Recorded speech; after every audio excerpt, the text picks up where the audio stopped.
कैसे हो राउडीज? आज तुम्हारा भाई तुमको रिसोर्स एंड डेवलपमेंट पढ़ाएगा, लेकिन उससे पहले चैनल को सब्सक्राइब करो। चलो फिर शुरू करते हैं। रिसोर्सेज एक्चुअली होता क्या है?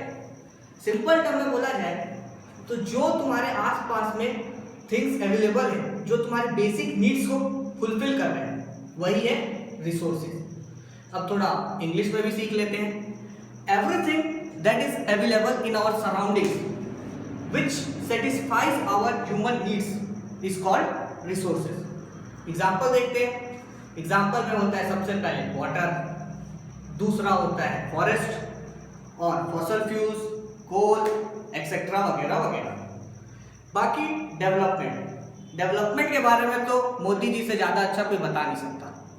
ठीक, आगे चलते हैं। अब रिसोर्सेज को जो है अलग अलग टाइप से क्लासिफाई किया गया है। सबसे पहला है on the basis of origin के बेसिस पे पहला होता है बायोटिक रिसोर्स। रिसोर्सेज जो तुम ऑब्टेन करते हो लिविंग थिंग्स से, उसको बोलते हैं बायोटिक रिसोर्स। एग्जांपल देख लो, ह्यूमन बींग्स, फिश, जो भी जिंदा इंसान है सबके सब बायोटिक के अंदर आएंगे। दूसरा होता है एबायोटिक का मतलब होता है जो भी रिसोर्सेज तुम ऑब्टेन कर रहे हो नॉन लिविंग थिंग्स के साथ, तो वो होता है एबायोटिक। एग्जांपल देख लो, रॉक, उसके बाद होता है कोल, मिनरल एक्सेट्रा, गैस। अब आगे चलते हैं on the basis of exhaustibility के बेसिस पे पहला है रिन्यूएबल रिसोर्स। भाई रिन्यूएबल रिसोर्स का मतलब होता है वो रिसोर्स जो कभी खत्म ना हो, अनलिमिटेड, जितना यूज करना है करो, वो होता है renewable resource. Example sunlight, wind energy etcetera. उसके बाद अगला आता है non renewable resource. Non renewable resource बहुत लिमिटेड होता है, ज्यादा यूज करोगे तो खत्म भी हो जाएगा, वही होता है नॉन रिन्यूएबल रिसोर्सेज। एग्जांपल ले लो, जितने भी मिनरल्स होते हैं, गैस हो गया, ऑयल हो गया, फॉसल फ्यूल्स हो गए एक्सेट्रा। अगला on the basis of ownership के बेसिस पे पहला होता है इंडिविजुअल रिसोर्स। बोले तो बाप का माल, मतलब खुद के लिए यूज करने वाले रिसोर्सेस, जैसे कि घर, house, car, personal car etcetera. उसके बाद अगला आता है कम्युनिटी रिसोर्स। कम्युनिटी मतलब होता है एक कंप्लीट पब्लिक रिसोर्स जो एक सोसाइटी यूज करती है, सार्वजनिक बोल सकते हो, जैसे तुम्हारे मोहल्ले का गार्डन, पार्क, प्लेग्राउंड एक्सेट्रा।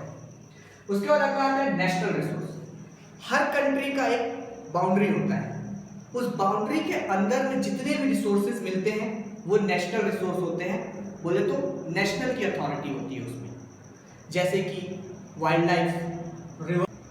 उसके बाद इंटरनेशनल रिसोर्स में सभी का होता है, होल वर्ल्ड का कंट्रीब्यूशन होता है उसमें, मतलब किसी सिंगल बाप का माल नहीं होता, सभी देश का रिसोर्स यूज कर सकते हैं उसको। एग्जाम्पल मून, चंदा मामा हमारे तो है नहीं, जो चाहे वो जा सकता है, जो रिसोर्स वहां लगाना चाहे वो लगा सकता है। उसी तरह सी, ओशियन एक्सेट्रा।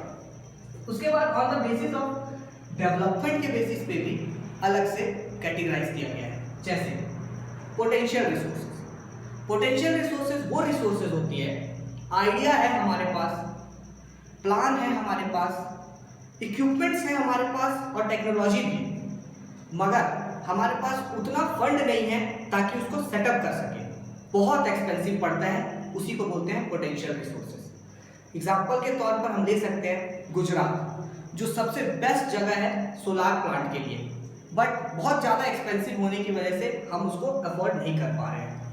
उसके बाद अगला आता है डेवलप्ड रिसोर्सेज वो रिसोर्सेज होती हैं जिसको हम अभी करंट यूज कर रहे हैं बिंदास होके, जैसे कि कोल एंड अलग अलग टाइप के फॉसल फ्यूल्स। अगला है स्टॉक रिसोर्स वो रिसोर्स होता है जिसके लिए हमारे पास वो रिसोर्स तो अवेलेबल है, बस इतना टेक्नोलॉजी, इतना फंड अवेलेबल नहीं है और आइडिया अवेलेबल नहीं है ताकि हम उसको यूज कर सकें सही जगह, प्रॉपर डायरेक्शन में। एग्जांपल के तौर पे वाटर ले लो, वाटर कॉम्बिनेशन होता है हाइड्रोजन और ऑक्सीजन का, हमारे पास वो टेक्नोलॉजी अवेलेबल नहीं है कि हम हाइड्रोजन और ऑक्सीजन को उस वाटर में से अलग कैसे करें ताकि हाइड्रोजन का भी सही जगह यूज किया जा सके, उसी को बोलते हैं स्टॉक रिसोर्सेज। रिजर्व रिसोर्सेज वो रिसोर्सेज होती हैं जिसको हम फ्यूचर के लिए बचा कर रख रहे हैं। फॉर एग्जाम्पल अभी क्या लॉकडाउन चल रहा है, तो तुम डर के मारे सभी प्रोविजन स्टोर से सामान खरीद कर आने वाले समय के लिए रख रहे हो, उसी को बोलते हैं रिजर्व रिसोर्सेज। अब इतनी बुरी तरीके से रिसोर्सेज यूज कर रहे हो तो घाटा तो होगा ही, जैसे कि कुछ प्रॉब्लम, डिप्लीशन।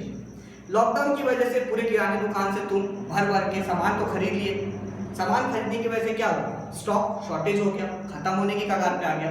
उसी तरह से रिसोर्सेज भी होती है, तुम ज्यादा अनइवनली यूज करने लगोगे तो उसकी वजह से क्या होता है, शॉर्टेज होने लगता है रिसोर्सेज का, और धीरे धीरे वो खत्म हो जाते हैं, क्योंकि एक रिसोर्स को बनने में 100 से 1000 साल लगते हैं। इसीलिए उसको बोलते हैं डिप्लीशन ऑफ रिसोर्सेज। उसके बाद अगला होता है accumulation of resources for few hand. Accumulation का मतलब, अभी लॉकडाउन चल रहा है, इसको एग्जांपल के तौर पे लेते हैं।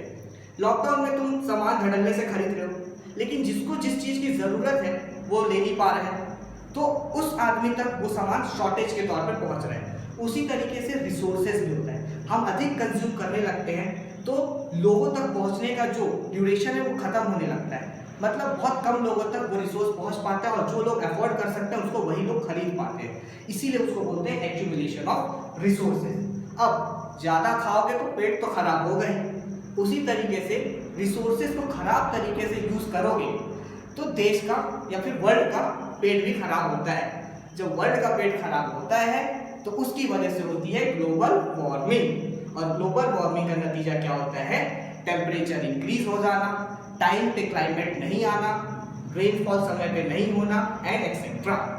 अब इकोनॉमिक ग्रोथ की बात करते हैं, जो कि एक प्रॉब्लम की तरह ही है। अगर हम सिस्टमैटिक ढंग से नहीं चलते हैं, टाइम पे खाते नहीं है, टाइम पे पढ़ते नहीं है, टाइम पे सोते नहीं है, जिसका रिजल्ट क्या होता है, पुअर मार्क्स। उसी तरीके से अगर हम प्रॉपर प्लानिंग के साथ रिसोर्स को यूज नहीं करेंगे तो उसका रीजन यही होगा कि हमारा जो इकोनॉमिक डेवलपमेंट है वो नहीं हो पाएगा, हमारा देश जो है डेवलप नहीं करेगा वो, जबकि धीरे धीरे और नीचे चलता है। तो आज के लिए तुम्हारा भाई वीडियो यही खत्म करता है, लगता है समझ में तो आ गया होगा।